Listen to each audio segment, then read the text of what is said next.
Hello, good morning. എല്ലാവർക്കും നല്ലൊരു ദിവസം ആശംസിച്ചുകൊണ്ട് ഇന്നത്തെ റെസിപ്പിയിലേക്ക് നമുക്ക് കിടക്കാം. മീനൊക്കെ കറി വയ്ക്കുമ്പോൾ നല്ല ടേസ്റ്റ് കിട്ടാൻ ഞാനൊരു ടിപ്പ് പറഞ്ഞുതരാം. അതിനായിട്ട് 1/4 കപ്പ് കുടംപുളി എടുക്കുക.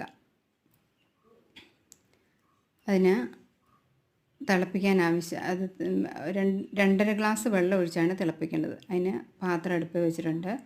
കുടംപുളി ഇട്ടിട്ടുണ്ട്. അതിലേക്ക് 2.5 ഗ്ലാസ് വെള്ളം ഒഴിച്ച് നന്നായിട്ട് തിളപ്പിക്കുക. അതിൽ 1/2 ഗ്ലാസ് വെള്ളം പറ്റുന്നത്ര നേരം തിളപ്പിച്ചെടുക്കുക. നന്നായിട്ട് തിളക്കട്ടെ. തിളച്ച് ഒരു പകുതി സമയമായി കഴിയുമ്പോഴത്തേക്ക് അതിലേക്ക് 3-4 തണ്ട് കറിവേപ്പില ഇട്ട് നന്നായിട്ട് വേവിക്കുക. ഒന്ന് അമർത്തി കൊടുക്കണേ. തിളയ്ക്കുന്ന വെള്ളത്തിലോട്ട് നന്നായിട്ട് അമർത്തി നന്നായിട്ട് തിളപ്പിച്ച് അതിൻ്റെ സത്ത് അതിനകത്ത് വരിക.